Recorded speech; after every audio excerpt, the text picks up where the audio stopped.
everyone. This is the Easy Allies podcast. I'm your moderator, Kyle Bosman, and joining us this week, Ben Moore. Howdy. Daniel Bloodworth. Howdy. Brandon Jones. Howdy. And on the switcher, Ian Hink.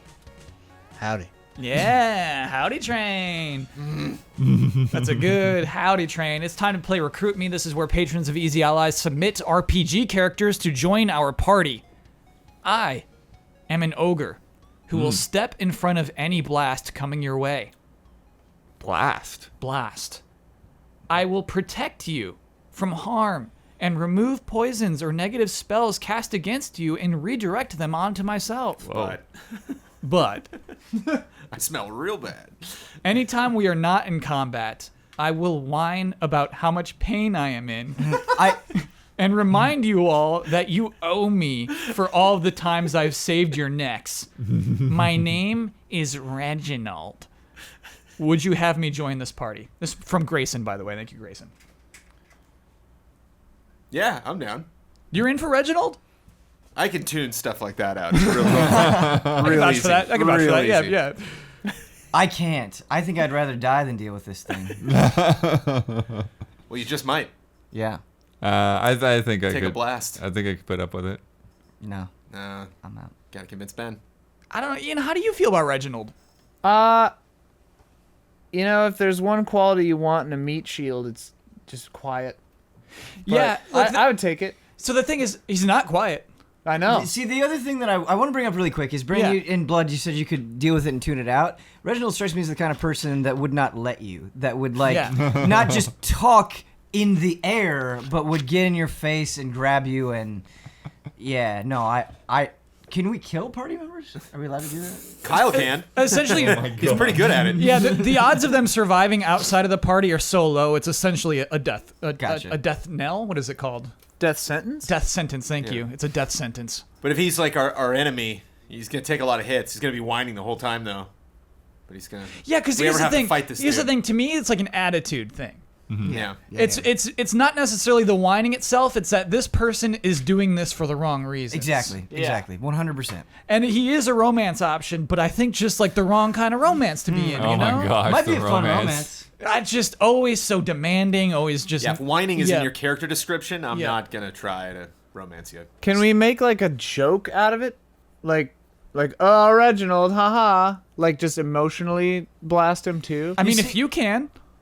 If they want to brag about it like this and get in your face, I imagine that they have some deep insecurities that might come out in an intimate moment that might be fun.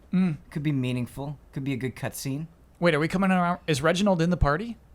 No. Romance okay, option maybe, but not the party. All right, we'll see if Reginald survives at the end of this podcast. It's time for corrections. Begin corrections music, please. Vape this bro saw the Harry Potter trailer at a mall.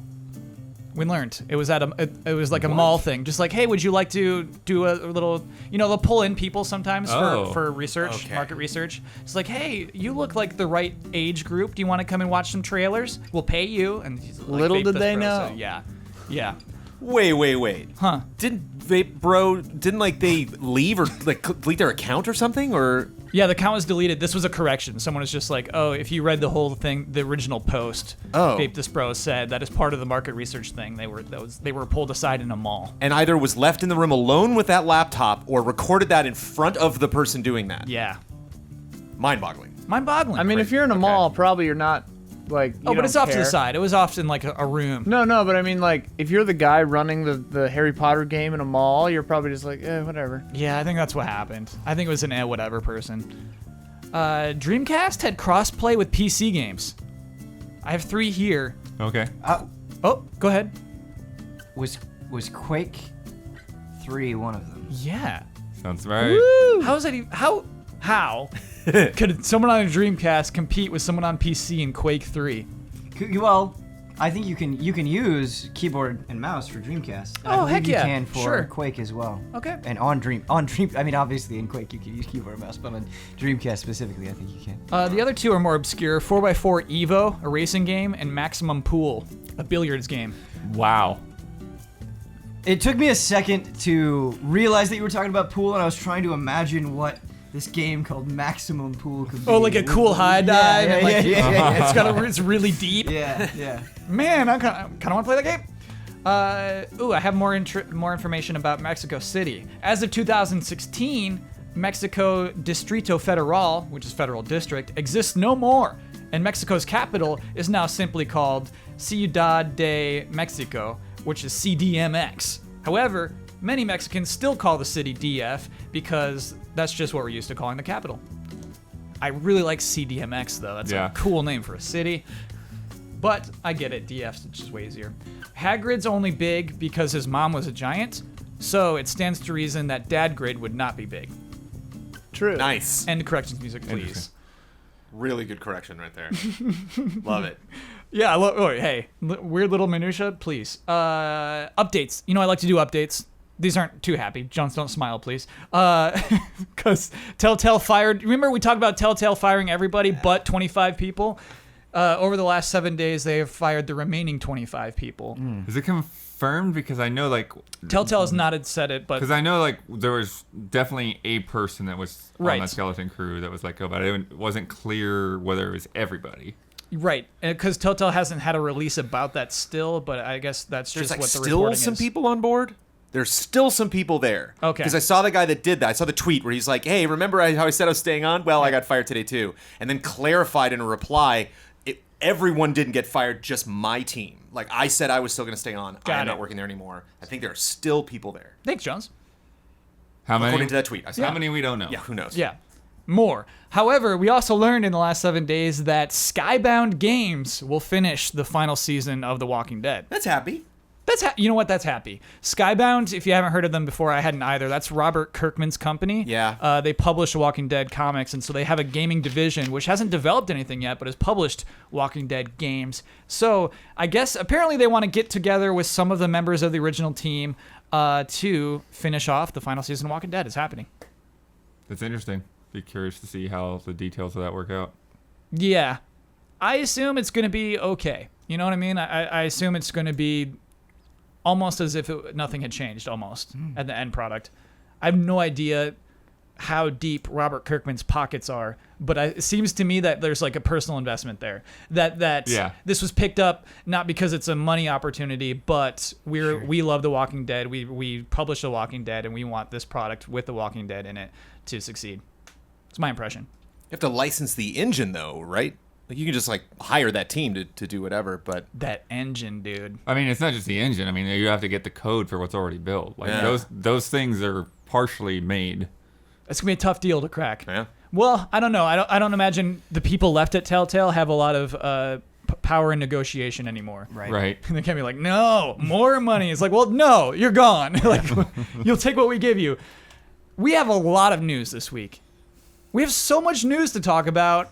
I don't know how we're going to cram it all into this podcast. Lots of really interesting things. Let's start with today's hottest topic. A report from Kotaku this morning stating that Microsoft is deep in the stages of acquiring Obsidian. Pretty nuts. Good get. Great get. Yeah. They made it clear it's not over, right? That anything could fall apart in the final stages, but that this deal is basically a done deal through multiple people familiar with what's going on over there. Before we go into good idea, bad idea, I want to look a little bit at Obsidian. Obsidian Entertainment, I think, is what they're referred to as, because it's an interesting studio. And it's one of those things where I didn't do a deep dive and was like, oh, let's actually look at all of their games. And obviously I don't want to do half a podcast like we did for Telltale, but I think it's an interesting history. So there's a studio called Black Isle who made Fallout 2, Planescape Torment, and Icewind Dale, which was apparently like a big series. I'd never heard of Icewind Dale before. You have? 1 and 2, yeah. Oh, okay, cool. Yeah, so Black Isle made those games. That studio was shut down by a company that owned it, and so those people went on to make Obsidian. In 2003 is when Obsidian started. Their first game, can we guess what the first game developed by Obsidian Entertainment is? I cannot. I'm staring at Ben. I got nothing. I can't either. I'm trying to... I'll give you a hint. Wasn't as well received as the game that preceded it. This is a sequel. Knights of the Old Republic 2? Yes, that was the first game. You're right. That was the first game Obsidian Damn developed. it, I knew that. Did damn you? It, damn it, damn it. Not their fault, That- though. yeah, Less that than a hint year to was- make Exactly, it. yes. Yeah. That hint Yep. was really... Oh, that. Yep. Oh. Yeah, so that was the first game. Not easy coming out of the gate with that kind of pressure and just. Sure. But it's interesting that the studio had that kind of trust even out of the gate. Neverwinter Nights 2 happened 2 years later in 2006. Alpha Protocol in 2010 from Obsidian. Fallout New Vegas, same year, 2010. So again, we see, hey, we know the people who own the studio and are developers on this team. We trust you to make Fallout New Vegas, and people. That's a Fallout 3 expansion basically. People love that. Still, It's not exactly a Fallout 3 expansion, but yeah, sure.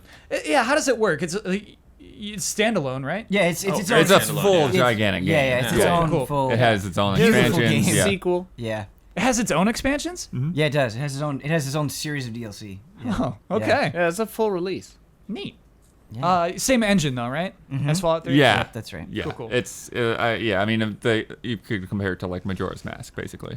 Another sequel next, Dungeon Siege 3. Yeah, it's like, oh, okay. And that happened in 2011. I didn't play Dungeon Siege 3, and I don't even remember what people said about it. Right, yeah. That's interesting. 2014 is a very interesting game. It's another RPG. It's another IP they don't necessarily own. But South Park. yeah. Came out in 2014. Remember, we have next-gen consoles at that point that we're very excited about.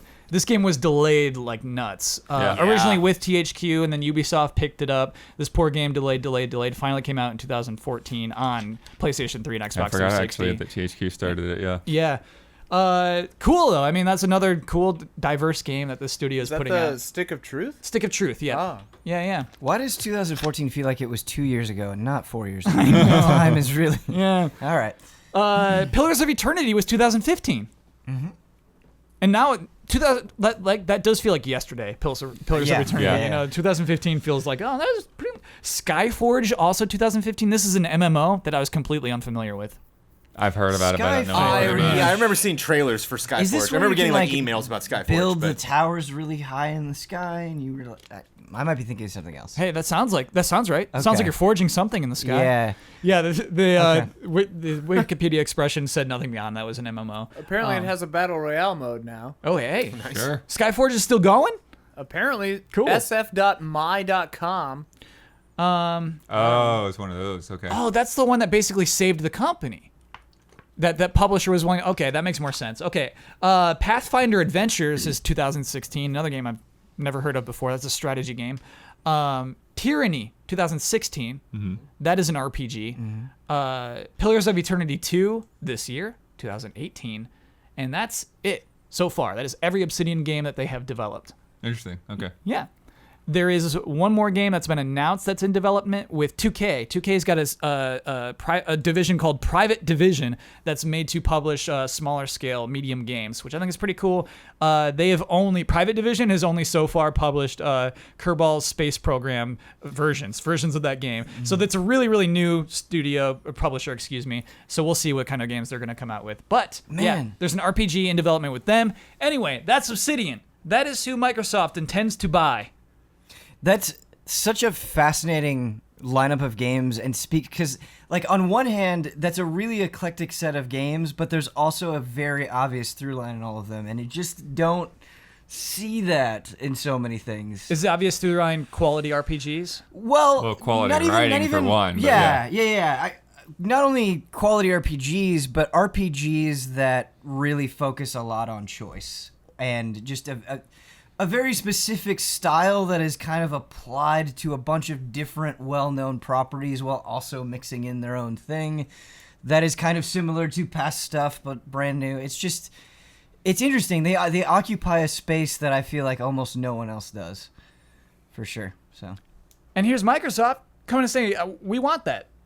Yeah. It's an interesting Blood's seems positive. You think this is a good thing? I think it can be. The thing with the early Obsidian was it always felt like they didn't have enough room or budget or time or they had other limitations like having to work with the Fallout 3 engine. Sure. Yep. To make the kind of quality game that was, they had the potential to make. Yeah. And so obviously the benefit with Microsoft is if they got a similar type of deal as Ninja Theory claims they've gotten, where Microsoft is going to be completely hands off and let them do their thing, then we could get some really cool things out of it. Where things could get a little weird is if Microsoft wants them to make some kind of Halo RPG or Gears RPG or something like that, where they're gonna have a bunch more limitations thrown on them. Love a Halo RPG. Get out of here. I would love that game. Oh yeah, I would love a Halo. That RPG. would be sick. Absolutely, I'm with you 100%. Make them do it, Microsoft. Force their hand. But Alpha Protocol, I think, is a game that has a lot of interesting potential. Yeah. But they just didn't have the money to Was it back Sega it who up. published that one? Yeah, it was Sega. Yeah. So kind of like how we just talked about that Robert Kirkman studio, like putting out Walking Dead, not necessarily for the profits, but to make people happy, for the look, for customer satisfaction. I almost feel like that's what this purchase is. And even in the Kotaku's reporting, they mentioned that Microsoft is looking to expand in the PC gaming space. And so I think even that's actually a very interesting part, because right now they're best known for games that are primarily PC games. Exactly. Yeah. And so when I saw that headline, I'm like, oh, are they going to make console games? And I'm looking into it. It's like, no, Microsoft wants like a really established PC developer. I feel like Obsidian is riding this high right now, particularly with Pillars of Eternity and Pillars of Eternity 2, which is reviewing extremely well. And when you play something like Pillars of Eternity, like playing Pillars of Eternity 2 recently, not only is it a text-heavy game that focuses heavily on choice and you have this huge world, but the amount of detail that they go in makes sense for this kind of like crowdfunded, we're appeasing a very specific type of people that know exactly what they want, where it's like you'll be in a conversation and you can highlight over a term and it's like, okay, well, here's this huge explanation on this thing. And so it's a game that is really, I wouldn't say it's not trying to be accessible, but it has this understanding, it has kind of this uncompromising attitude with it that you always would worry about, I think, with a studio acquisition. But at the same time, you mentioned like a Halo RPG, and I think about like Fable. Like, what if they give Fable to Obsidian? You're like, oh no, is that what they want to do? Would they be like thrust into this thing? Obsidian could easily make the best Fable game. But then you go, exactly. It would be the best one. Yeah. Then you go, well, they run wild with it, and it could be amazing. However, Obsidian has built up this really dedicated, really passionate fan base. Even if they knocked it out of the park with Fable, would that upset them? Like, would they... Is that not what they want? I don't know. It's just... I feel so on the fence with this because it really could go either way. It really makes me chuckle. What makes you chuckle? Because we have somebody could put together the list of Molyneux promises that never happened, and Obsidian could probably deliver on all of that stuff. Oh, he's talking about Fable absolutely. In particular, it's fun. I mean, the rumors are that Playground is actually working on the new Fable game, which is pretty exciting in its own way. Just kind of a thought experiment, really. Oh, for sure, but then what I think you bring up is interesting is that it's not. I feel like there are two. Maybe there are more than two different kinds of exclusives, but there are exclusives that I think build up your prestige. Yeah. That make you make the core fan base more excited about your brand, And there's also the exclusives that just sell well. They're money-making exclusives. You buy that studio because they're going to make you money, or you work with that studio because they're going to make you money on those exclusives. It's weird. I used to not think that the second ones happened too much. I used to think like your exclusive game it's just there for the look. It's just there to make your platform unique. But Nintendo has proven, obviously, Sony has proven that exclusive games can be on the top of the charts.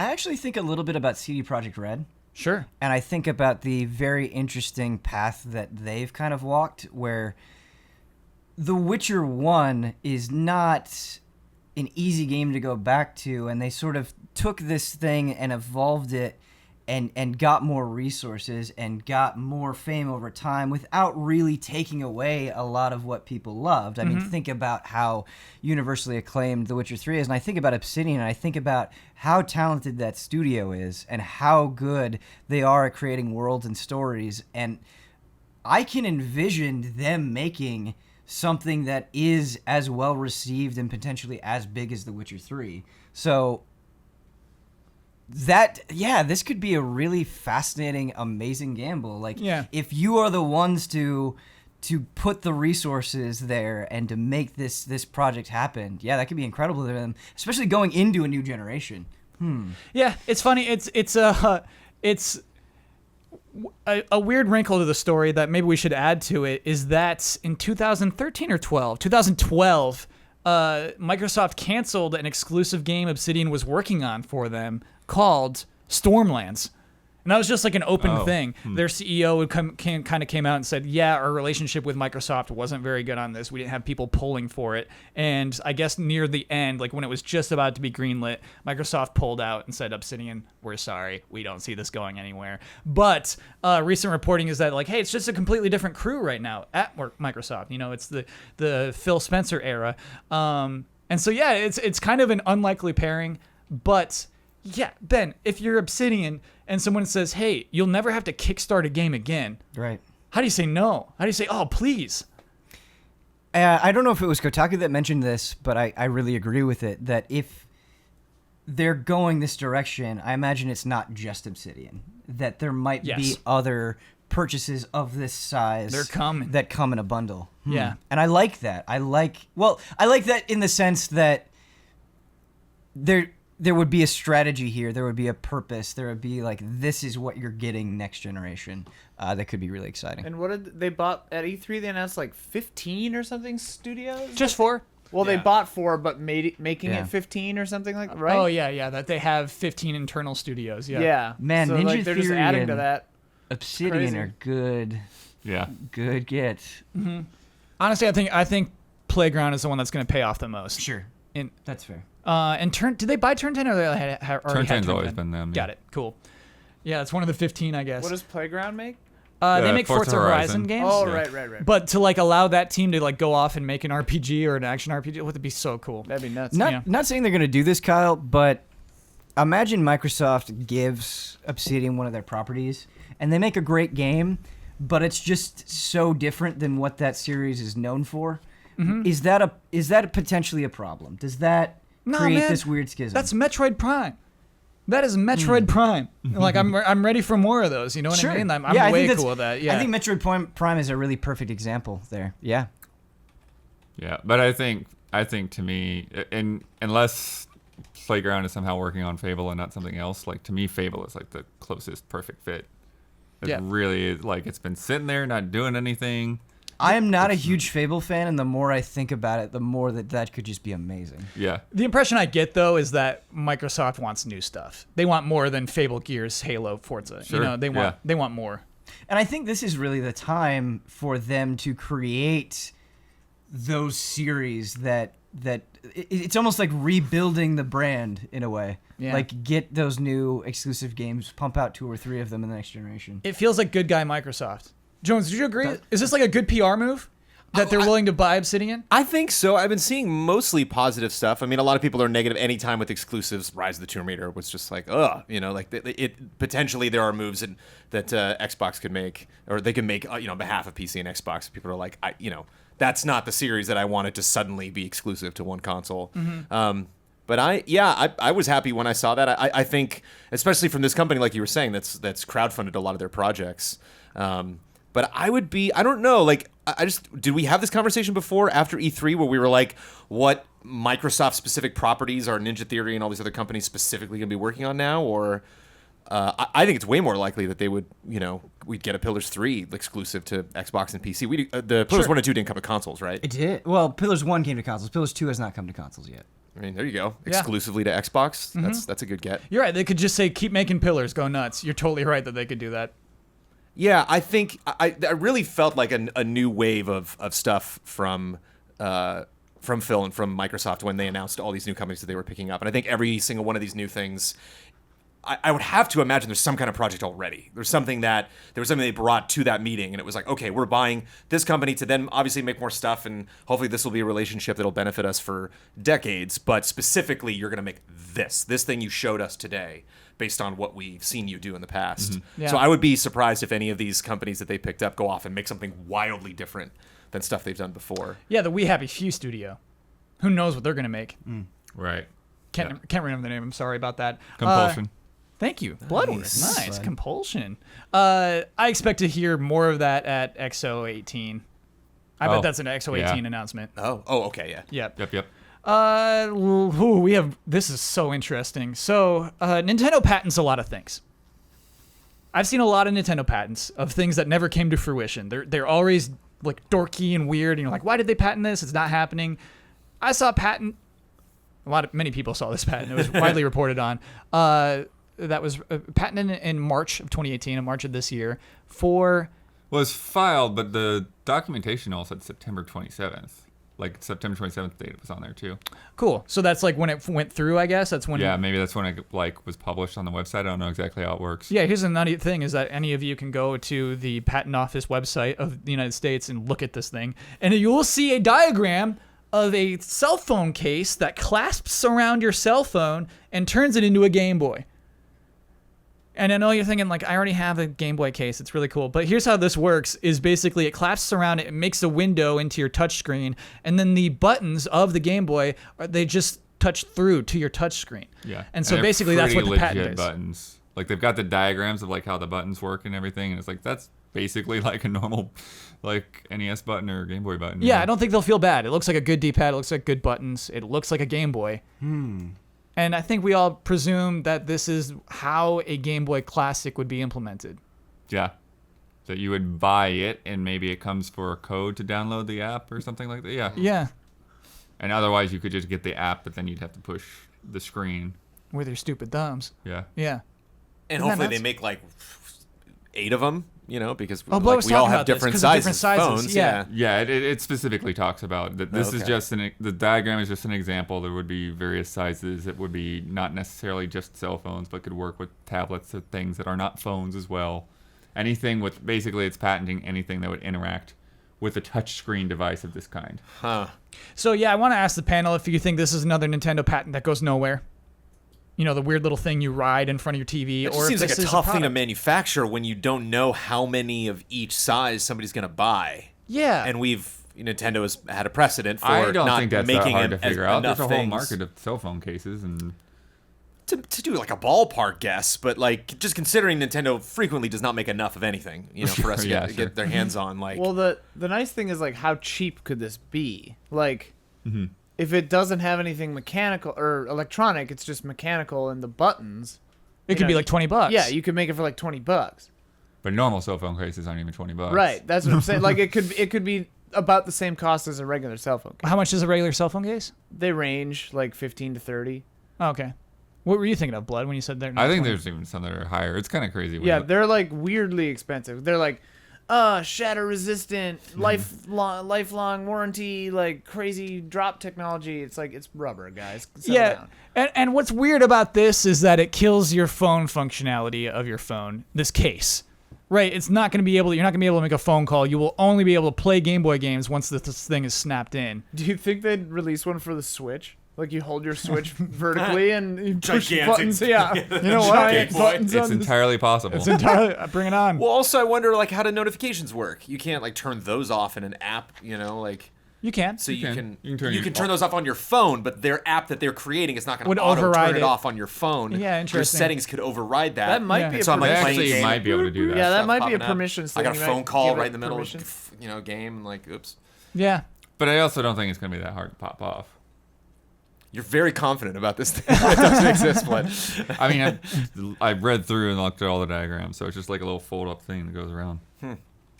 Crazy Like it opens thing. up Yeah. like a book, basically, and it's just like, whoop, beep, beep, wrap it around. To me, it's crazy enough to be a thing that will be the product.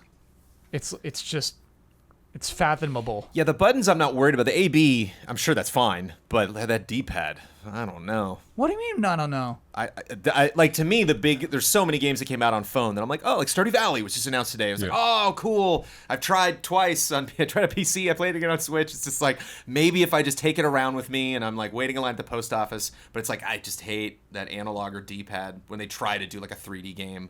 Knights of the Old Republic 2 is available on phones. Yeah, so Jones, it's a legitimate D-pad in the way that like a regular Game Boy has 4 contacts, an NES controller has 4 contacts, right? And it works that way. Like it's just pressing pressure pads onto those points. And so it's only looking for 4 pressure points. Like I think it would work exactly like a Game Boy D-pad in the end. I think I'm not into this. It's just gotta. I think I'm not into it too. That baby's just gotta feel so good. Yeah. It just really has to feel perfect, you know? I think the D-pad itself will feel great. I think it's gonna be interesting to see like how that interaction then plays onto like the way it touches the phone itself, the screen itself.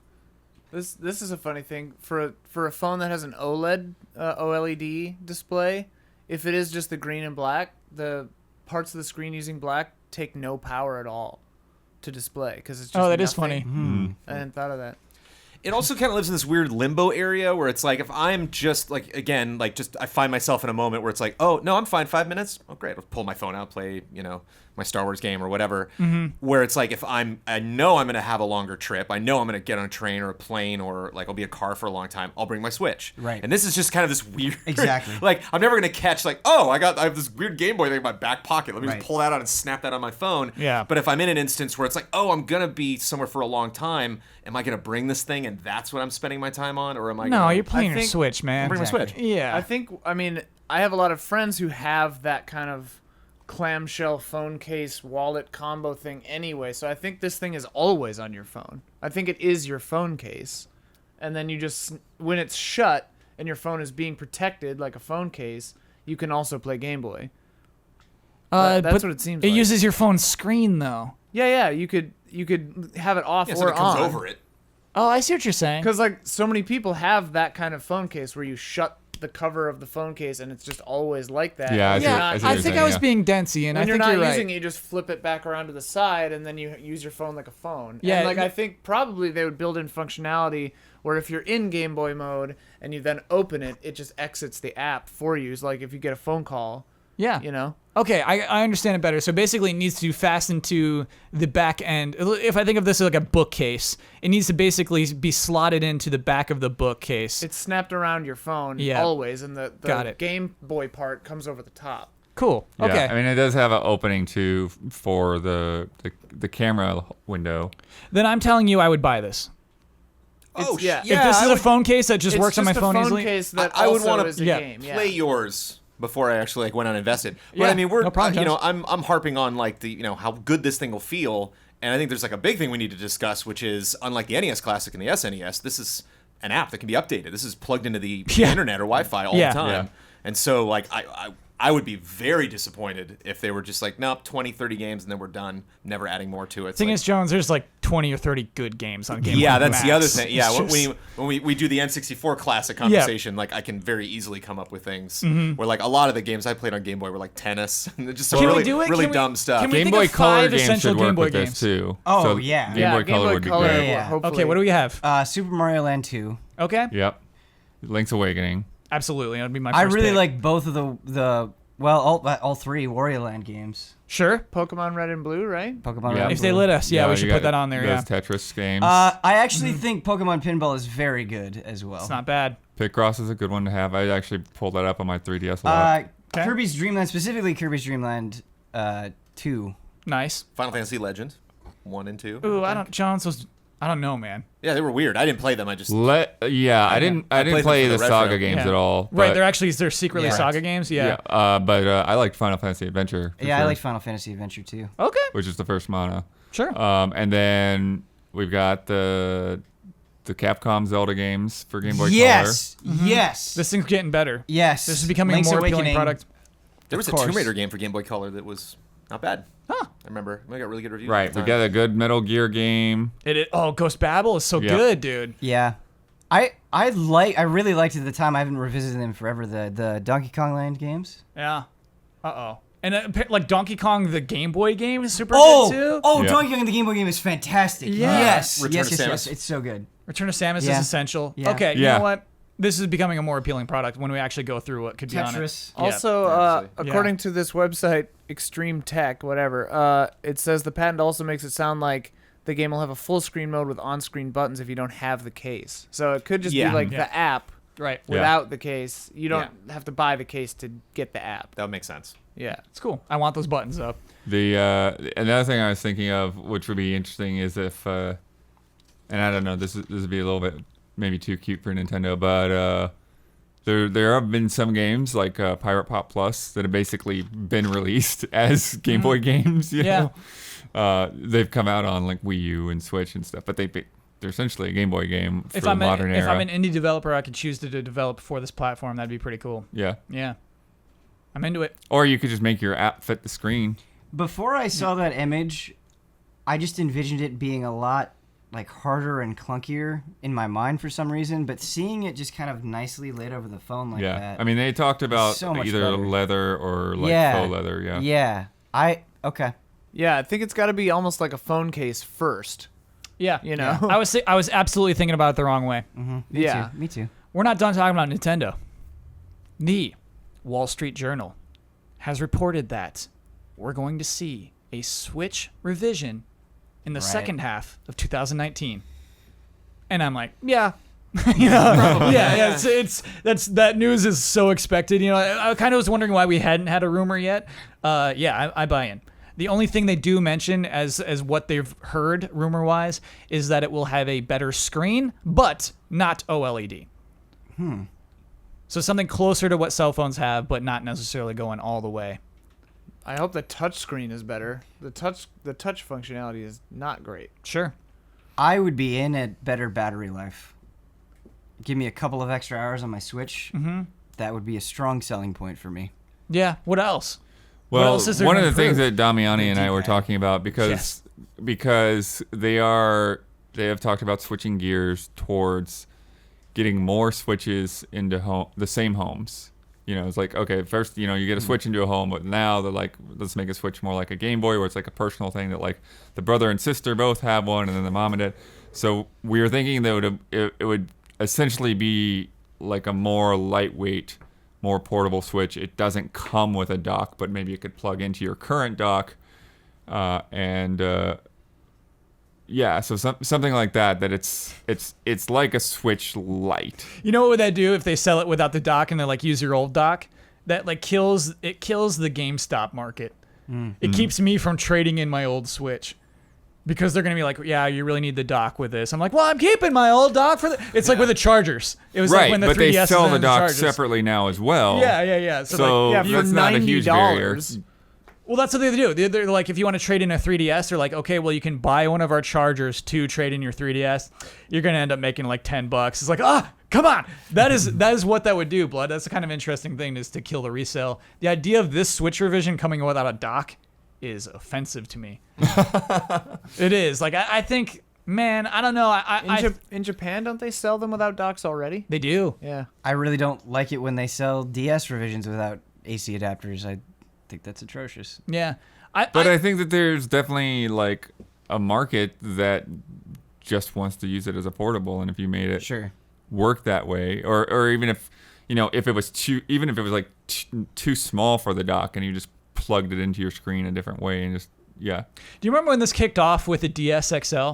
This version of the DS that was for older people. That was like their justification for it. And then they had like weird kind of elderly colors as well. Yes. Just imagine, if you're at home, just imagine an elderly red. Yeah, that's exactly what it was.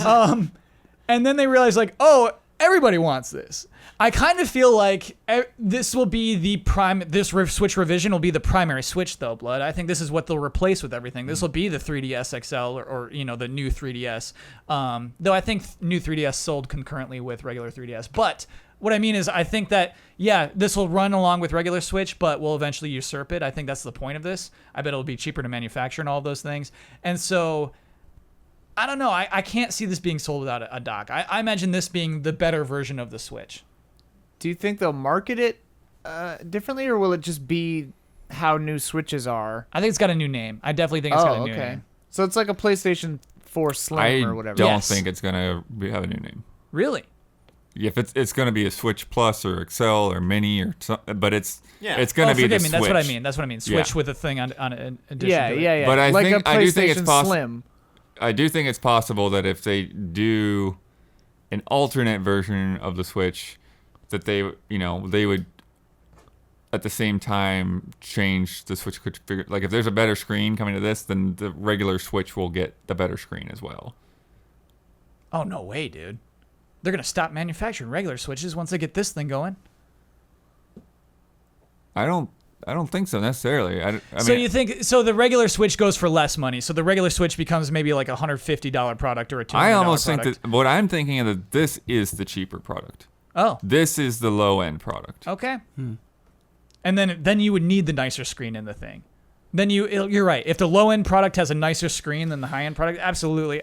That to me is complicated. Blood. What's up, I'm Jones? tempted, to lean in with Blood because, like, on one hand, it goes with what they've done in the past to, like, the XL, or we get like the new version of that. But at the same time, if a lot of people like already own a PS4, already own an Xbox, and they're like, okay, this thing seems really neat, but like I've asked my parents or I've looked at my bank account, and it does not make sense for me to get this, and it's already sold so much and is so successful.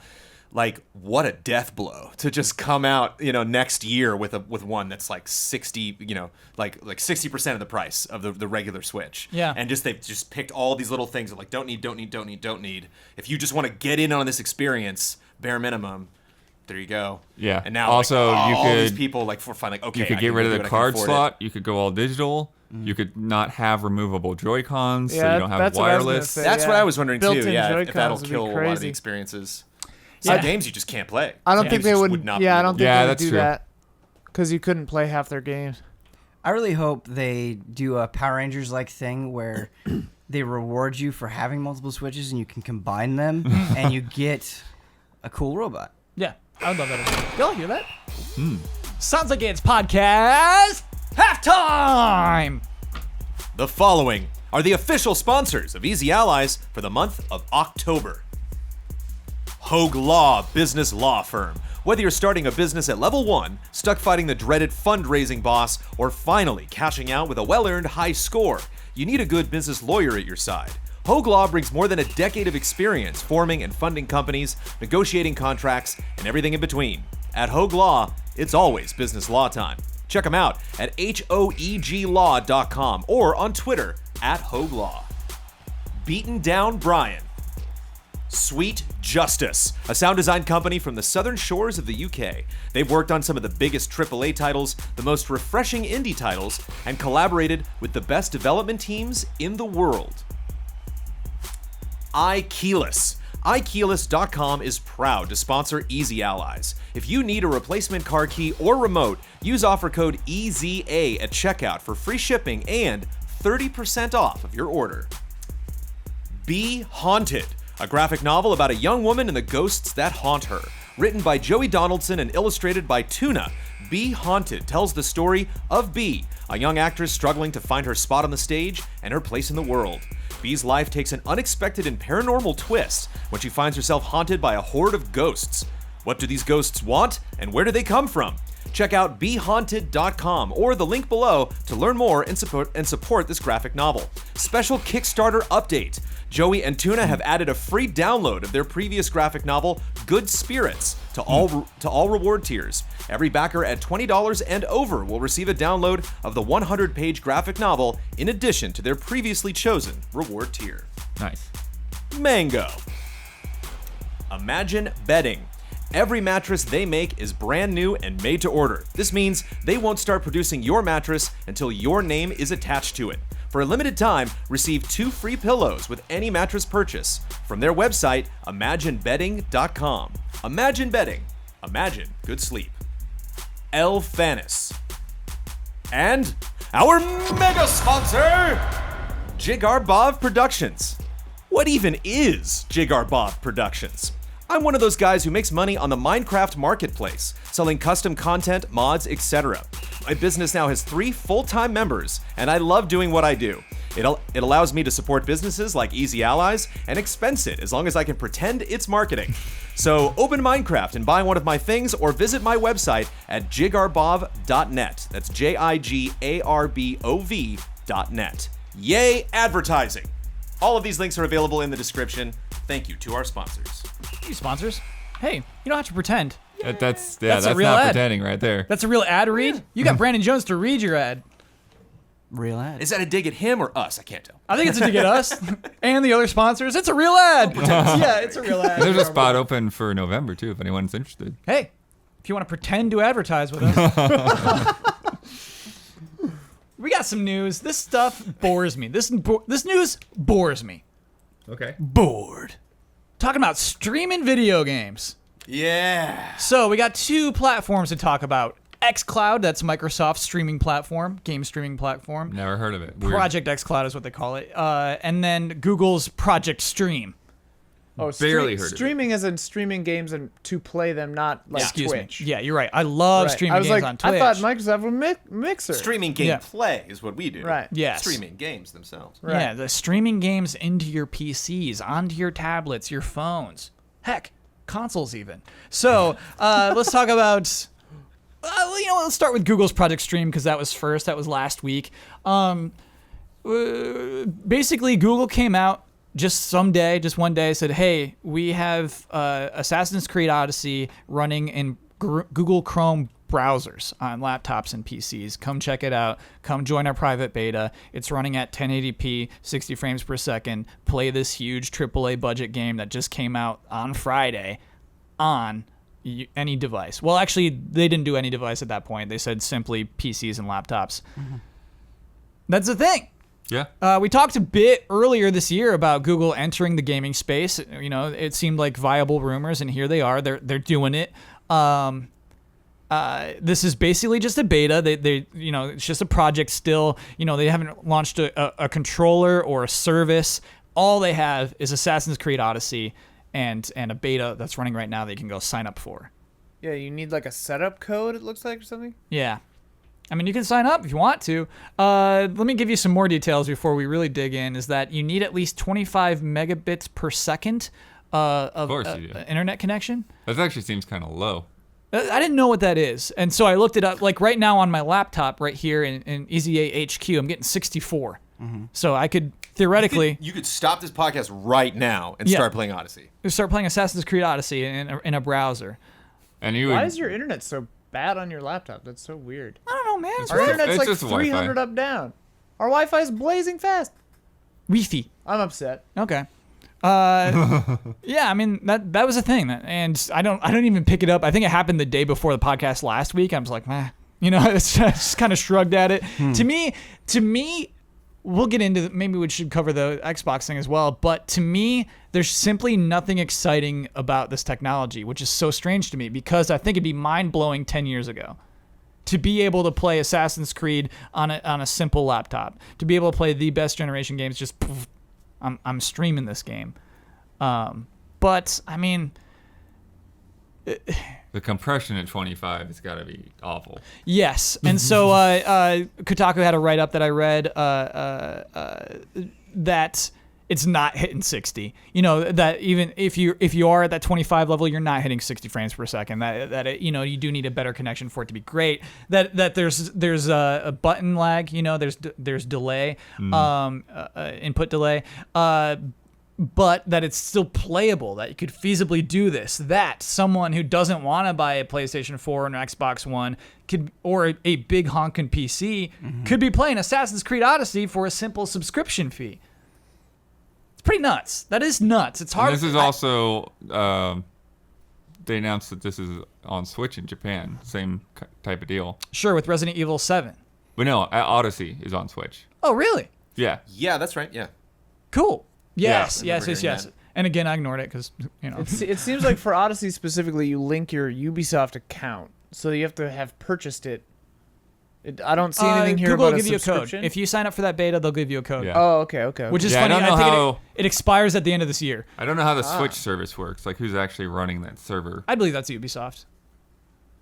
Is it not a third party? Because I'm Might be a third curious, party. because with Resident Evil 7 doing the same thing, I'm sure there's probably other games that we're not, as keen on or aware of. Yeah.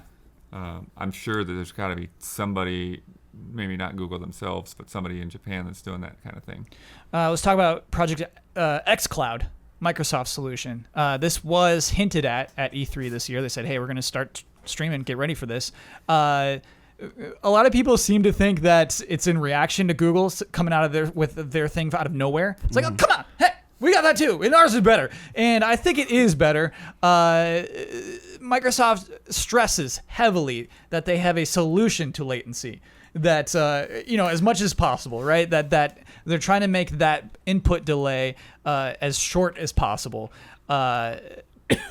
2019 is when theirs is going into private beta, basically public testing in 2019.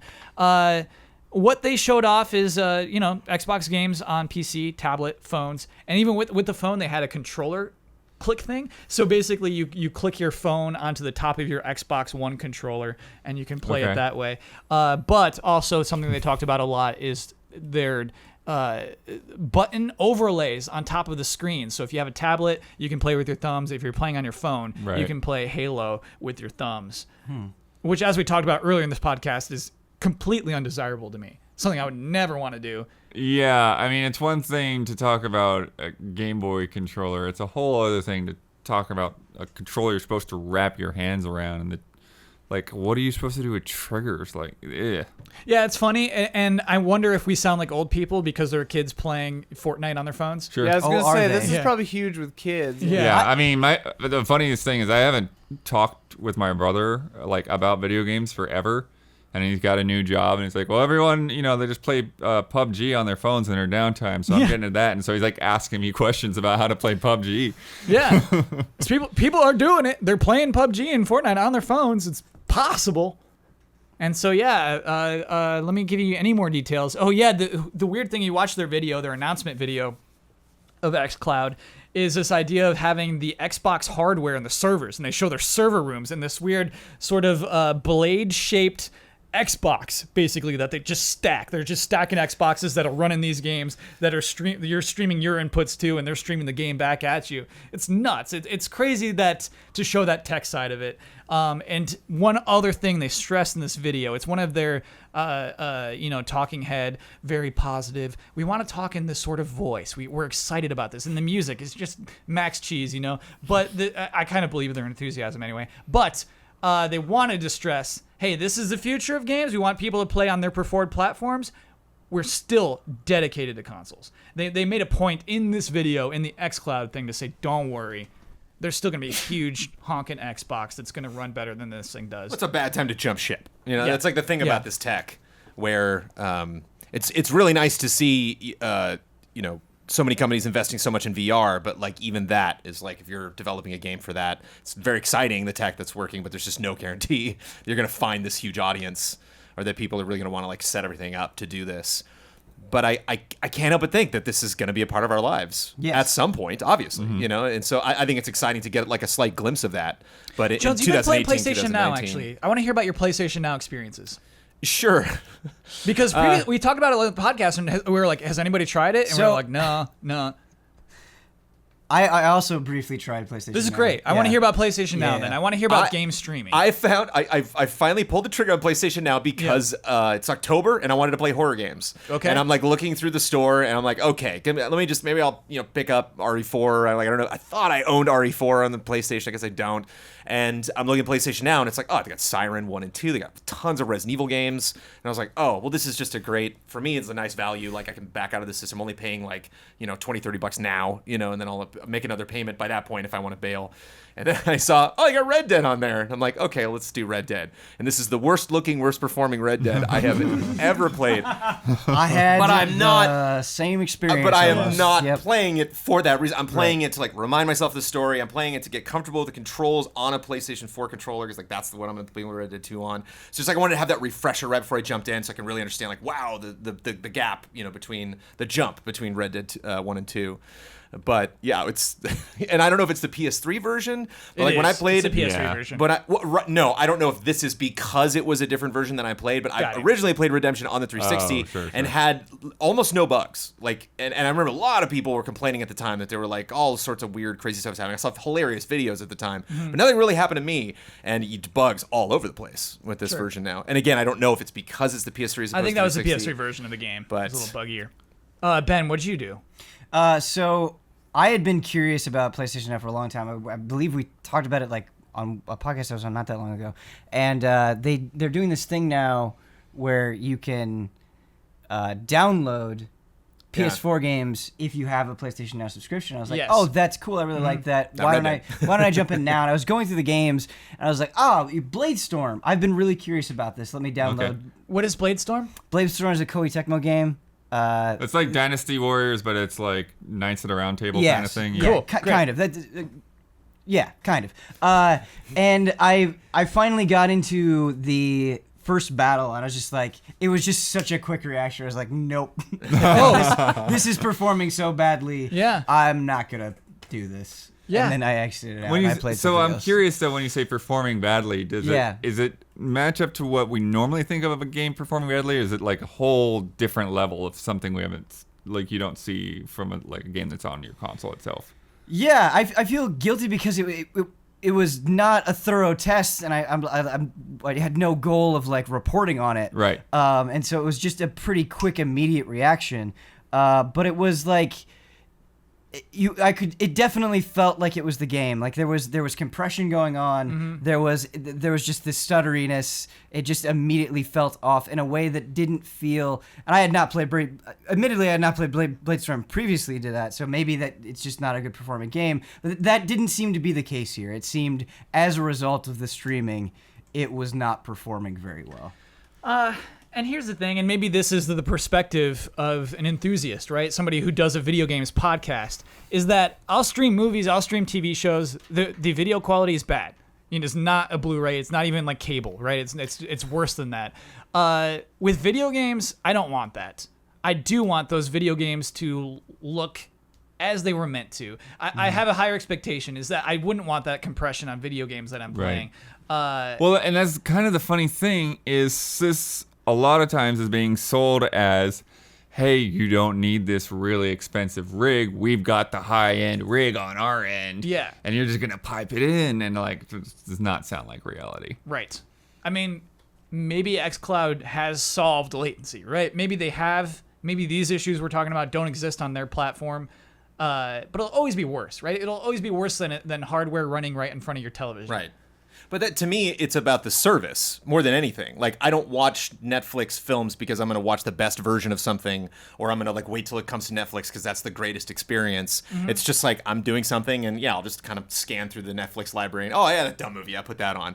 And so like that's why I'm going through PS Now, where it's just like, look at these games I suddenly have access to I get you. that I wouldn't even thought of before. Yeah. And so like if it's like launch day of a game, it's going to be 2040 when I'm like, let's stream it. I'm like, no, I want that on disc, or I want to download it and, play it off my system. I want that game to look as good as it possibly can. But for this horror game, but if something's been out, like Deadlight was something I saw in there. That's the zombie side-scrolling game.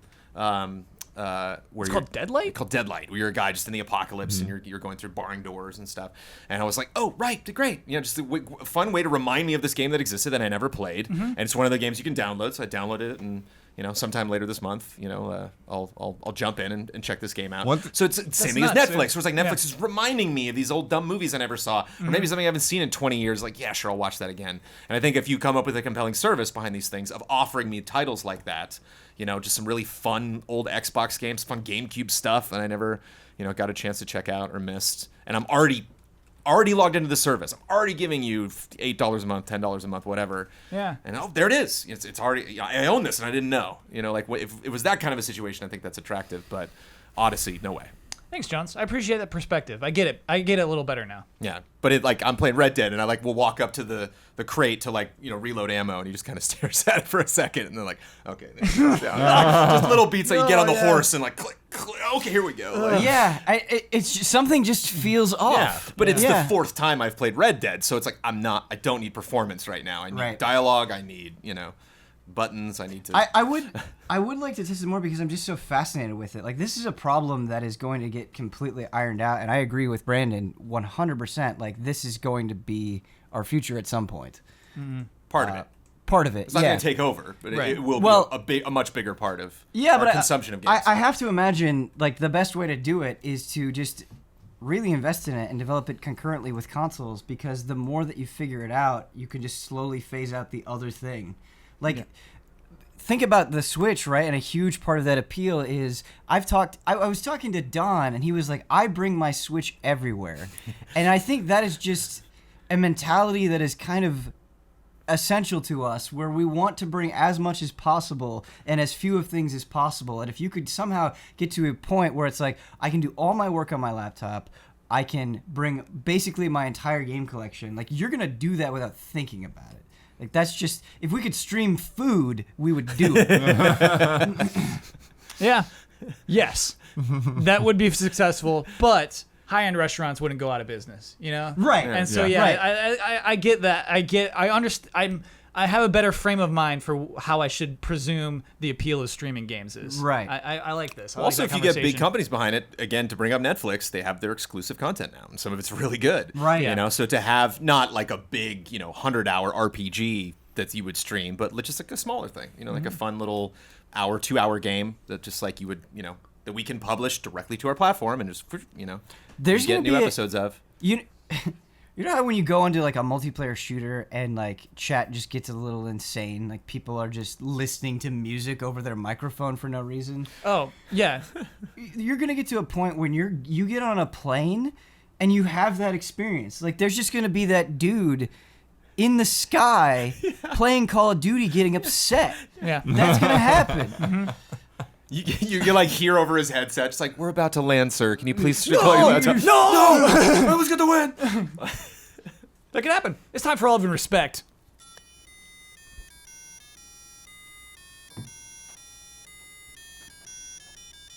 Love and respect. Last week, we had a submission from Brandon Kagan, and we played a game about our 150 reviews of Easy Allies. We had a question about how many reviews each editor has edited. Oh, nice. That's very from good. Ian. Yes. I was not expecting anyone to This is a look harder into thing that. to research With because we this don't one, have I a know. filter for it. I was Those just 150 curious. reviews, was it just the number each reviewer done? Wow. That was one part of it. Oh, I'd actually be really interested in seeing that. You were number 2 behind Huber, Ben. Really? 36 Yeah. to 38. Yeah, isn't that nuts? That's pretty close. Yeah, it was Yeah. really close. Yeah. Yeah, You're it both was doing super great. close. Right, it falls off pretty quickly after that. I've done 12 for reference, Ben. So, I think it was 11. 11 or 12. Yeah. Yeah. Thanks, Ian. I was just teasing.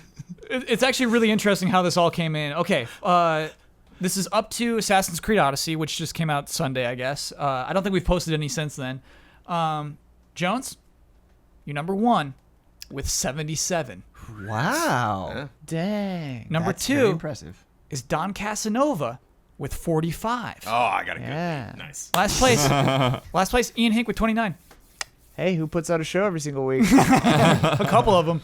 Yeah, several. Brandon did note that Jones, you're trending down. You are slowing down. No, definitely. Yes. Well, for a while, I did it was all just of them. you. You did Yeah. all I of think them. I banged out about 30 and Yeah. and then buckled.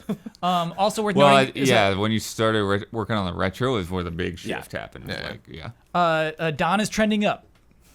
Don's ratio is expanding. I don't know if this is the place to do it, but shout out to Don this last weekend. There were so many things that needed to be done in a very quick manner because just the timeline for the things was so tight. Yeah. And Don, man, just jumping in there, being like, "Yep, I'll do it." It just so incredibly easy to work with. Just a beautiful man. When it Just a needs to be beautiful done, man. it Yeah. needs to be done. Needs to be done. He just- Yeah. He was just up did- after free. midnight and then back up around 6 something. And the thing that like really broke Some me. fans of the show were like, who? Yeah. The thing that really broke me is it was like, oh, okay, well, can somebody like get up at like 6 in the morning to check this after it was like midnight when we were having this conversation, and no one was like expecting or thinking that Don would do it, and he just was like, yeah, get up at that. And it's just like, you are a Good guy. You're a saint. Yeah. Should be noted that number does not include the Mario Kart 8 Deluxe review because that's not labeled within the review and it's not labeled on the website. So we Weird. don't know who edited Mario Kart That's 8. weird. Yeah. Unless you remember editing that, Jones. Do you want another one? I don't recall that specifically. I don't know. Ooh. Why did we not have a byline on that? That's the weird. one. It's the only one that didn't have a byline. I would venture that was not me because Okay. it doesn't Let have me byline look on at it. I'll remember if I cut it. Yeah, I think Sure. that might be you, Ian. I will remember. I have a weird memory. So it's for funny, that. yeah, the website lists to a certain point the editor's blood, and then poor Brandon had to go through each and every beginning yeah, of because we reviews didn't to do that write at down first, to get yeah. this Thanks for data. reviews, Brandon. Appreciate it. Appreciated. This is interesting because we got a lot of Assassin's Creed drama. Nothing like this. This is an interesting take. I like this. What's up, allies? Assassin's Creed Odyssey has released to much critical acclaim, but there's something I'm noticing that no one seems to be talking about. I did not cut this. So it's probably Don? Probably done. Okay, add I another mean, one to it could Don. have been you two. I mean, I don't remember. But the thing is, we said that you started editing cut and early. cart, Like, that's yeah. pretty early, dude. That's like, Weird titling. That's not my I wouldn't have titling. done. Yeah, No that's way not. Oh, yeah, that's that's done Don. for sure. yep. Yeah. that's not right. You calling out Don's titling? Not weird. Not weird in a bad way. Just I mean, I wouldn't have done it that way. watch every review. I definitely know the distinct differences Just by between looking at the people's titles. styles. Okay. Yes. All right. I mean, the second I saw that, I was like, Don did this. All right, so Don Casanova is 46. Nice. Okay. Nice. Anyway, back Trending to Assassin's Creed Odyssey. Yeah, sorry to interrupt. Though all the reviews and gameplay showcases I've watched through all those showcases, I have yet to see someone be assassinated. No, not a random guard get stealth killed. I mean an important figure in the world who is corrupt or drunk on power get publicly murdered. This is just one of the few areas in which the new Assassin's Creed releases seem to have shifted the identity of the franchise. While it's still an open-world stealth/action game, there are many significant changes. Leveling and loot has been added, something that initially seemed out of place to me in the game where kills are achieved through stealth. The box art features a Spartan warrior clad in plumed golden helmet. Far cry from the series' famous hoods we're used to. The Animus storyline, while still featured, has been largely left in the dust, and mythical creatures like giant snakes and minotaurs are now featured as boss fights. I'm not commenting on the quality of these changes. I've very little experience with the franchise, but it seems to have made many major shifts in its core formula. And the fact is, it has been rarely discussed says to me it has worked out for them. Do you think Assassin's Creed has abandoned much of its core identity for the better, or are there other games that could benefit from a similar tonal and formulaic shift? Would love to hear your thoughts. Love and respect, XD, Matt Curran, aka Hikar W. So, lots to read out of that submission, but it's basically this idea that Assassin's Creed is not at all like the game that came out 10 years ago. No. Is that a good thing? Is it working out for them? Is it a good idea to kind of leave the assassinations behind to go RPG elements? And can other games benefit from such shifts? This is a damned if you do, damned if you don't situation, because I can totally see an email of like Assassin's Creed Origins hewing a lot more closely to the formula that it established in Assassin's Creed 1, and the email being like, they took the time off and they just basically gave us the same thing. Can you believe this? Why aren't more people talking about this? So, like, this is just a direction that they're going, and considering the general reception, both critically and commercially, to Origins and Odyssey, not that there haven't been very loud complaints, there have, but I would say it's overall positive. Like, I think it's pretty obvious that it's working out for them. It seems like people like it. I'm enjoying Odyssey a lot more than I expected. I really like a lot of the changes that I've seen in that, and Huber obviously really enjoyed it as well. And so, like, it's hard for me to, like, yeah, you're not assassinating people in the same way, and it is different tonally for sure, but I still find myself skulking around, stabbing people, climbing up. Like it's not like it's completely unrecognizable either. Like it's not so removed from old Assassin's Creed that I get mad at it. You know, it's an element that I think was silly in Assassin's Creed 1, but looks downright dumb today, is the hay bales. I was looking at some footage of Assassin's Creed Odyssey today, just hopping off a huge tower into some hay bales. That still happens. Yeah, that's what I'm saying. It's like that's kind of holdover. I'm like, I don't know if you need that anymore. You know, there's still some holdovers that are like, we need to have hay bales. This is an Assassin's Creed staple. It's like, I don't know. That looks dumb now. I mean, from the first 8 hours that I played, I don't feel like there's nearly as much emphasis on climbing. Like, I feel like that's been pushed away a lot more. I'd say because of the map, because of geography almost. Yeah, like... Yeah. Do you think that's a good thing, though? Do you you think it's still, obviously, you climb to get into a base, and there's I don't know if you did the one where you, like, steal the Cyclops eye. Mm-hmm. Yep. Yeah, and, like, that actually feels really good to be able to get in there and get out, and nobody saw me, and, you know, and obviously there's climbing that's part of that. Question, is the Cyclops eye a treasure, or It's a treasure. It's a treasure. is it an actual Cyclops eye? No. Not exactly, no. Okay. There's a guy named Cyclops Yes. with a glass eye. Got it. Scott? What? Oh, never mind. What? A guy named Cyclops with a glass eye, and Jones just let that one drop. Oh, sorry. Well, what? Like an X-Men reference? What do you? What? Yes, dude. Yes. He's got a glass eye. Right, but the Cyclops they're Cyclops mentioning doesn't was have a- around much longer than the I know, Cyclops that I am a Jones. That's fan the of. comedic element of this. But Scott Summers doesn't have a glass eye. Yes, he does. It's like a visor. It's made of glass. Not made of glass. What It's is it not made of of? glass. It's made of ruby quartz.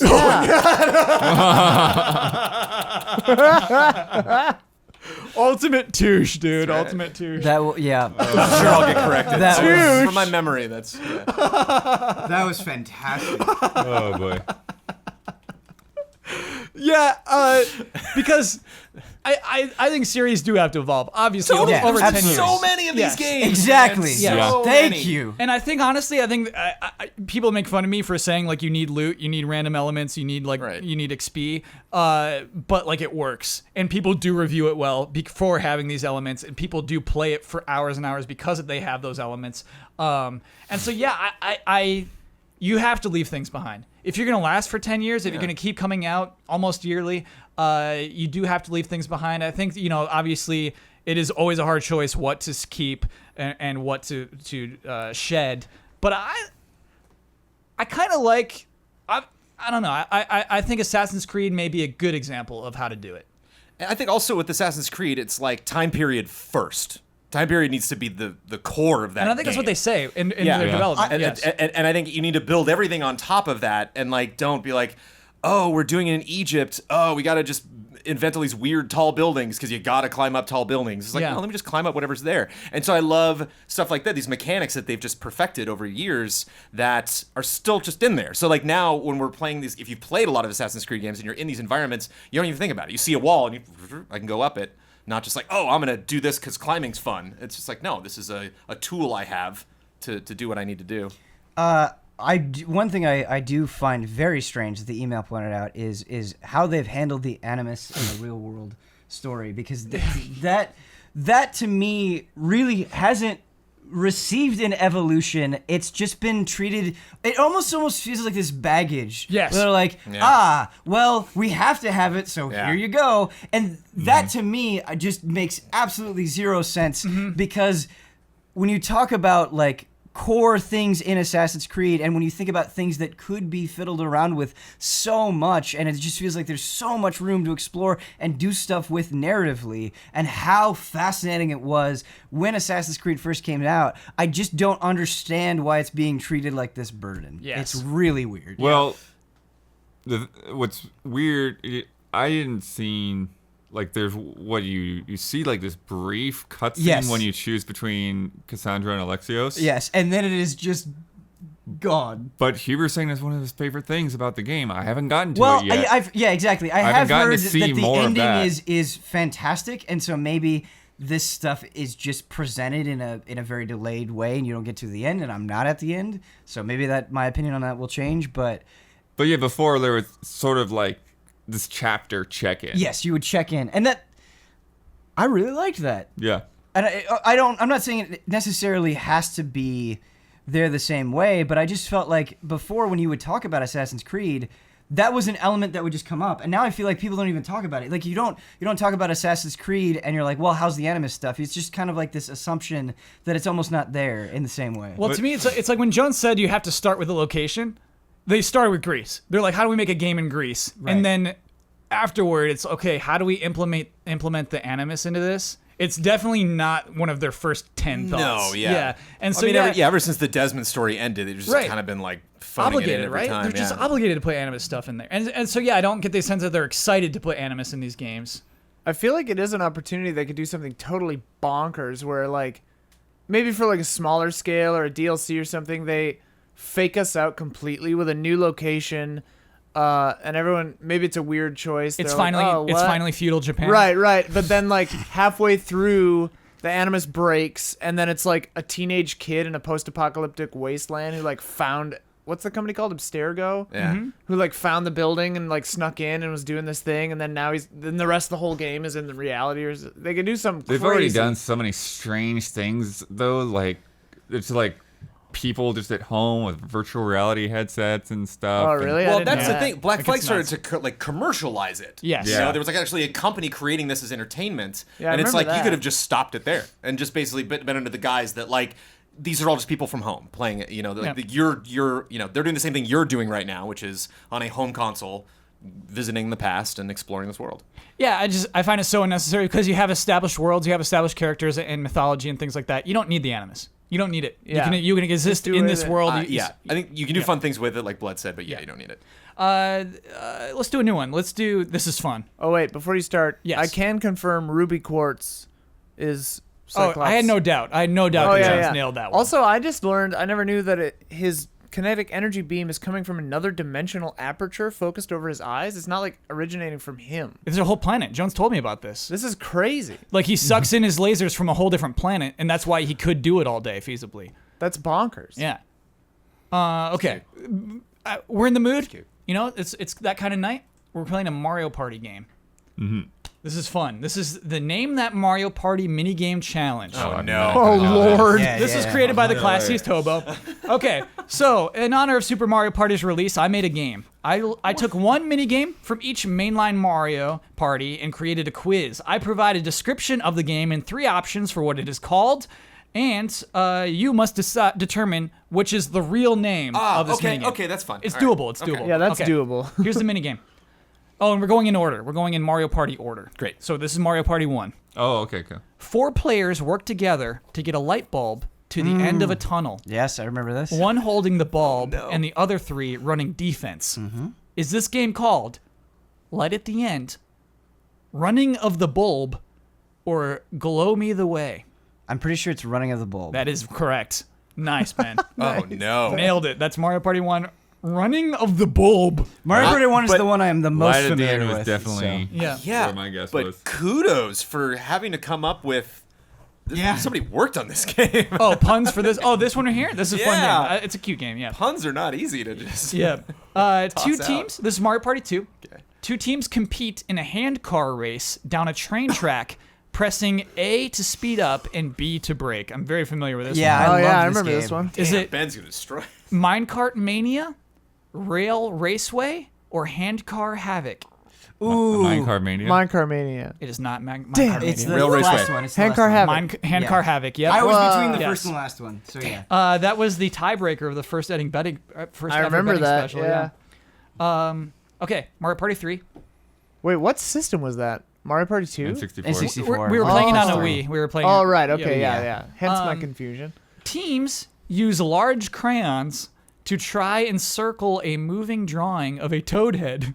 I don't think I've played this. What? Is that game Crayon Capture, Etch and Catch, or Inside the Lines? Crayon Crayon capture. capture. No, no, Etch no, and catch. no. Inside the It Line. is Etch and Catch. Ah. Because crayon's trademark. All right. No way. Oh yeah. Crayola owns Crayon? Yeah, it's like Kleenex. It's What if I want to make crayons? What do I call them? Wait, Wait. I'm not sure that's actually true. Really? I don't think Yeah. yeah, I don't- Crayola is a trademark. I Crayola. don't think Yeah. crayon I is. don't. Yeah. Really? Wow, crayon is a noun? Yes. Yeah. Wow. It's a thing. I gotta be able to call my crayons crayons. Crazy. To me, I have to read that word 3 times to not say crayon, because that's what they say where I'm from. You know, Oh, really? collect your crayons. It's like it's not it's crayon. There's I say crayon. Yeah. That's. I grew up with that. Yeah. Yeah. I'm with you. Mario Party 4. Don't know if I've ever played Mario Party 4. Okay. Players use an extendable claw to grab the Mario character matching the wanted sign displayed. Is that long claw of the law, Oh, that's too good. baddie bounty, or claw and order? Number 1. You're right. Oh, it's too good. That is very good. Long That is claw very of good. the law. That is very good. I have information. Yeah. As to why Crayola Company has not patented the word crayon is because it's been in use for centuries. It's a basic word in long use and may not be trademarked. Crayola is trademarked, obviously, and the patent covers their machines and manufacturing process. But crayon, I bet they got some colors not. trademarked even. oh, they do for sure. They go nuts on those colors. It's translated as earthy chalk. Ooh. If one digs back to the Latin beginning of the present French word for pencil. Sorry. Wild. Thank you. Hey, Earthy trivia. chalk. We're learning stuff. I like that. Mario Party 5. We played this recently. Players compete to reach the center of an electrical maze that changes layout at Yeah. intervals. Yeah, this one sucks. Yeah. Is this electrical labyrinth, mazed and confused, or shockingly lost? Amazing. I think it's I amazing. hope it's Confused. amazing. Yes, it is. Confused. Yeah, That's yeah, yeah. so good. Yeah. Did this person have to play all these to find these names? Or can you find lists? Probably not. Oh, sure. You Oh, probably yeah, you can could. find a list for sure, yeah. Okay. But the descriptions are so good. Okay, Yeah. this is a 1 versus 3 game where 3 players are in a box and the other player moves. This is Mario 6? As it moves, a shell bounces around the box. If all the players die, the single player wins. This is not clear to me how you actually play this. Yeah, this is Mario Party 6. Oh, so the other player's moving the box around. Okay. Got it. Okay. So there's a shell in the middle of a box. We're all in a box together, Yep, 3 yep, of yep. us. Got it. Ian's Oh, shaking yeah, the box yeah, up with a yeah. shell in there, trying to make that shell hurt us. Okay. Crazy. A turtle shell, yeah. Is that called Boxed In, Present Panic, or Crate and Peril? Present panic. It's Boxed not In. present. Boxed in. It's not boxed in. Crate and Peril? Crate and Peril. That's so good. That's a good. Honestly, that's a good pun. Yeah. That's a good pun. Crate and Peril, wow. Mario Party 7. Players run to the finish line, dodging spinies, trap doors, and mechanical punching walls. Is that Fun Run, Dodgy Dash, or Risky Race? Risky race. I like Risky Race too. Dodgy Dash. It's not any of It's those. It's Fun Fun Run? Run. It's Fun Run. Really? That sucks. Yeah, that's pretty weak. Mario Party 7. It's a Mario Party Boy. 1 Yeah. title. There have been a lot of Mario Party games. Yeah. We're at 7 there. I think they're kind of losing it a little bit. Fun for sure. Run? Fun Run. Really? Mario Party 8. Players spin the Wii remote to raise a flag. First to raise it to the top wins. That doesn't even sound fun. No, it does not. Put it on the desk. Is that called Raising Rampage, Crank to Rank, or Flag Frenzy? Flag Frenzy. frenzy. It's Crank to Rank. Crank to rank? Crank to rank? That is awful. Yeah, it is. It's so awful that I kind of like it. Crank to Rank, baby. Oh, we got crank to rank. Let's play. Like to rank on a list, you know? Yeah. Like you're Yeah. cranking to be ranked Oh, of higher. course. Okay. Yeah. Who Crank made this to game? rank. Who made this Love and Respect? Let me go. Hobo, classiest hobo. Oh, Nice. they should hire Yeah, them no, to these name you've these written games. better puns. They than are ones that very Nintendo much came up better. with. Fun Run is terrible. I wonder if that's Yeah. where this was all born from. Like, I can come up with better names Yeah, than this. yeah. Dang it. These are terrible. Mario Party 9. Players rotate a vase using the Wii remote to analyze the patterns. 10 select the matching pattern, then select the matching pattern from 3 2D images. That also sounds super lame. Okay, yeah, so we're rotating a vase Yeah, around. you're Yeah. just trying to match Yeah. the picture. Yeah. Oh, okay. That's kind of fun game. I get it. Okay, is that pattern picker, jar jumble, or earn it? URN. God, I wanna go hope with it's Earn It, Earn It. but I it's want to go. always I Earn want to It. go with Earn It too. It's probably Earn that It is first so one. good. It's actually Earn It. Earn It is so Mario good. Party. Earn It. I kind of like Jar Jumble. Yeah, I do Jar like Jar Jumble. Okay, moving on to Mario Party 10. It's a one. Is that the car one? Yes. Ugh. Oh, wait, this is Bowser. So even 9 was Car 1, 10 is Car 1 plus Bowser. This is a Wii U. Woof. Yeah, this is a 1 versus 3 game There are 2 car ones? where 3 players hold watermelons and the other has a hammer and tries to smash the melons. That actually sounds fun. Yeah. Is this Fruit Fight, Melon Mash, or Watermelon Whalin'? Melon Melon Mash. Melon Mash. Mash. It's Yeah. Watermelon Whalin'. What? Yep. Translation problem. What does that mean? Like I'm wailing on a Oh, watermelon. I know what it means, but what? It's not a pun. Watermelon. Well, that makes me think of whaling, like Yeah, hunting. like hunting whales. Yeah. Let's get the harpoons. Lastly, Super Mario Party, game we played just tonight. All right. Players compete to be in the center of a photo being taken Yeah. by Yeah, Koopa. we know boy. this. We played this one. Yeah. Is I it? can say it. Okay, go ahead. Slapperazzi. It's Slapperazzi. Slapperazzi. Once you see that, you Oh, don't wait, forget it. yeah. What are the Oh, other I do not options? like Slapperazzi. What are the other I love options that he did? Slapperazzi. Oh yeah, we do. They just deserve The credit for that. first time Huber made Bowser take up the entire frame was beautiful. Photo fighting and flash mobbing.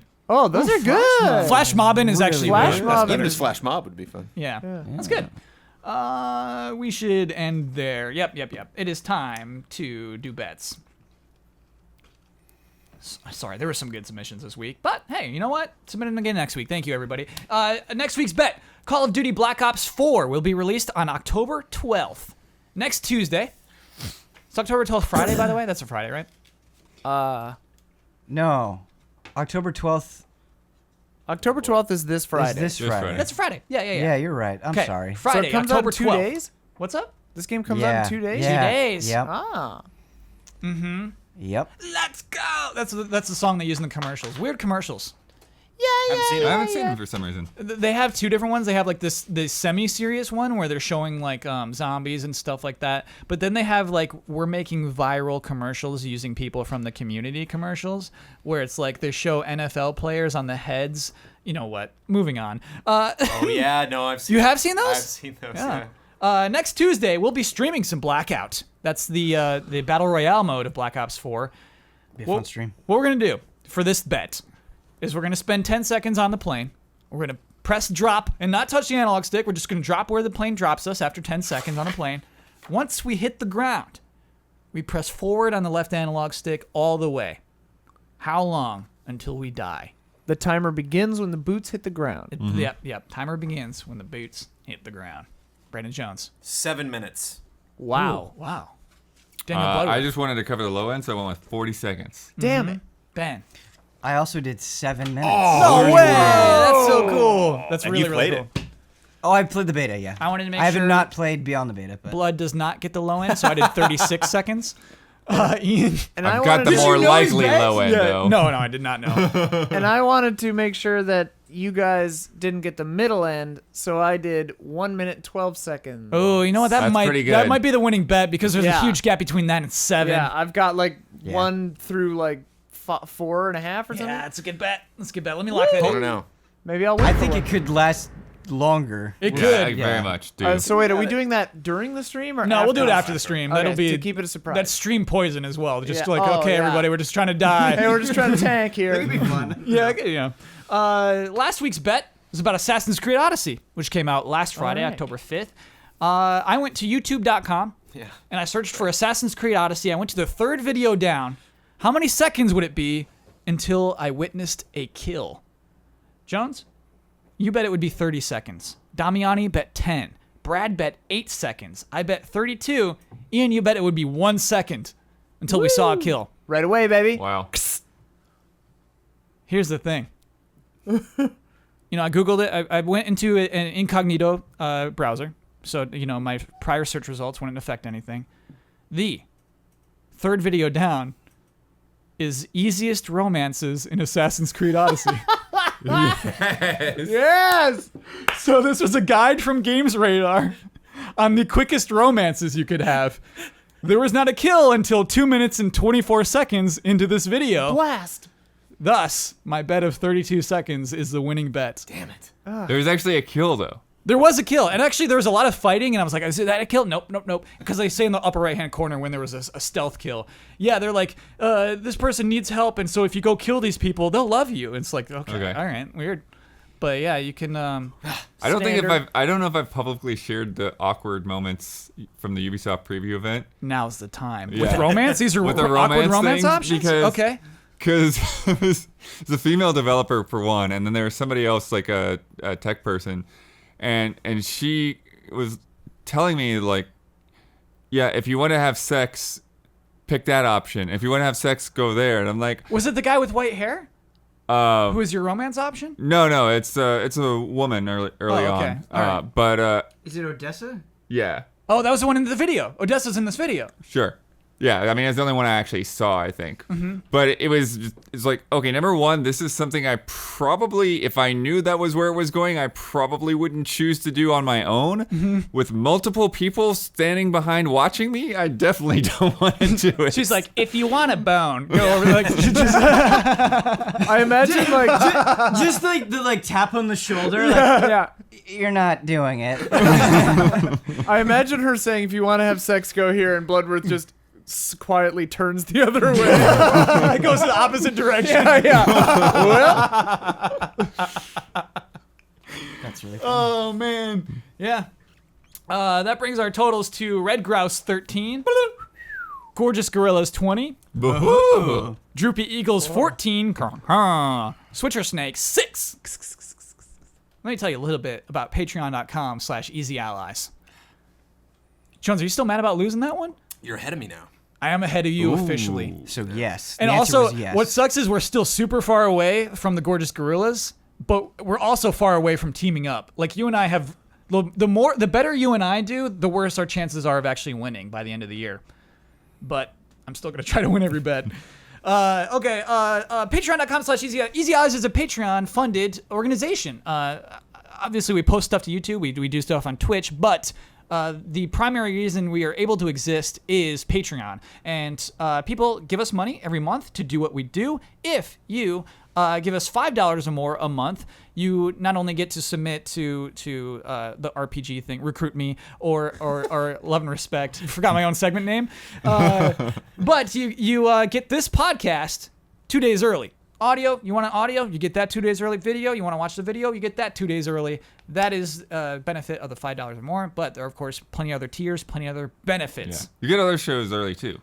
Not every show, but a lot of them. Yeah, you get Frame Trap early. Yes. You do? What else? Huber High. You get Huber Syndrome is early when it can be early. It's not always early. Yeah, I mean, but some of them are just you can like, get as like soon a as day they're before. done. Okay. Reaction shots, you have to be in the $7 and up movie club, but you get that when it's done. Movie Fiasco Club. Nuts you do early, right? Fiasco Nuts is early, yeah. Yeah. Nice. Okay. Extended benefits. Check it out. Check out that website. It is time to see if Reginald has survived. Reginald. We did not allude him into the party, so his Take chances big are blasts. worse. I don't know. I think you can maybe take it. Is that a 1? There's a 1. He lived. Uh-oh. No. Reginald survived. He's It coming makes after so much us. sense. I knew it. I jinxed us. He's coming after But us. do we hear anything about his combat ability? He just seemed to absorb damage. He does not have combat ability, but he basically made the other party invincible. Good job, team. Just because you thought he'd be annoying? No. That's right. But they have to listen That's to correct. Yeah. him. He may not stay in that party for long. Our rogues gallery grows. Yeah, because now he's our antagonist, right? I'll let you. There's the antagonist with one arm, but maybe this is like the antagonist for this arc. Yeah. So I presume the one-armed antagonist is going to be away for a while because we cut off his arm. And then this guy, Reginald. So who's gotten into the party? Just Slither and Steve Just Slither and Yeah. Steve Phillips. Phillips? Yeah. Everything has. And meanwhile, we got Reginald the Invincible Ogre who takes in damage for other people. Yeah. And some sort of time master who can see a day ahead of time. All right, that guy. What are you saying? Peek behind the curtain. What I do is basically you have, because I was thinking about changing it. You got a 20% chance of survival. It's a 1 or a 2. You get to survive if you're not on the team. And then a 40% chance, 1, 2, 3, or 4, if we do allow you on the team. You're rolling a D6? This is a D10. Oh. Yeah. All So right, I that wanted to makes keep it sense. low. I wanted to keep it most people die. I like that. But Reginald surviving there is, I don't like that one bit. Yeah, 20% is good. On a 1. Yeah. On a 1. Strong roll. Yeah. Wow. Yeah. I like how optimistic of our own prowess your dice rolls are. Like that their chances get so much worse if they're not with us. Yeah, they do. Yeah. We'd help them. I like the idea of the person that came up with that being like, actually, there was something I didn't tell you. He can also influence dice. Yeah, that's what I was thinking when you did that. I was like, he's good at surviving. Yeah. We should not have let that guy go. I get the right and responsibility to share my Twitter handle with the world. I get to promote any Easy Allies video I'd like to promote. I get the final word, and anything I've disagreed with, want to reiterate, it just popped into my head. And I get to sign off with my trademark sign-off. You can follow me at Kyle Bossman. It's been maybe a month since my last tweet. I'll get on that. It's like a confessional. These are my confessions. The video I'll be promoting for probably the next 2 months is Box Peak, which I rushed through last week. We were rushing through the end of the podcast to get it done on time last week. Let me explain what Box Peak is to you. You're listening to this podcast. Those are 2 unappealing words to me. I don't want to watch this. Let me explain to you, please.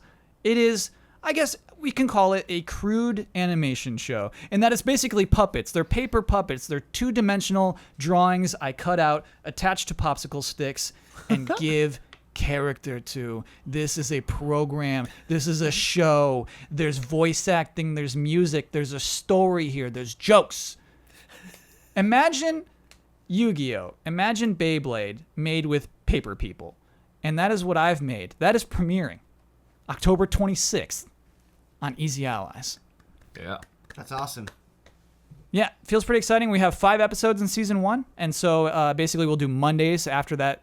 October 26th is a Friday. And so, yeah, October 29th, episode 2. And every Monday after that, new ep. Kyle, on camera Yeah. and off camera, that is the most confident I've ever heard you talking about Box Peak. It's because I got 5 done, Jones. I know. It's like, You're a changed man. I've changed a little bit having 5 done. It's honestly, this thing's been bearing down on me. I was looking at footage of my, when I first announced it, and I was just like, this guy is so stupid. Because I'm like, okay, we're going to fund it, and then maybe like a month and a half or 2 months later, I'm going to start rolling out episodes. And I'm like, you stupid idiot. Shut up. It's like, it's so funny to see a former version of yourself ruining yourself. It's like, man. But, hey, 5 eps done. Pretty cool. They're pretty good episodes. Excited for people to see them later this month. That's almost the last word, too. So I'll tie that into there. My trademark sign-off is, of course, what's up? Oh, I'm ready. Tomorrow is forever all ours.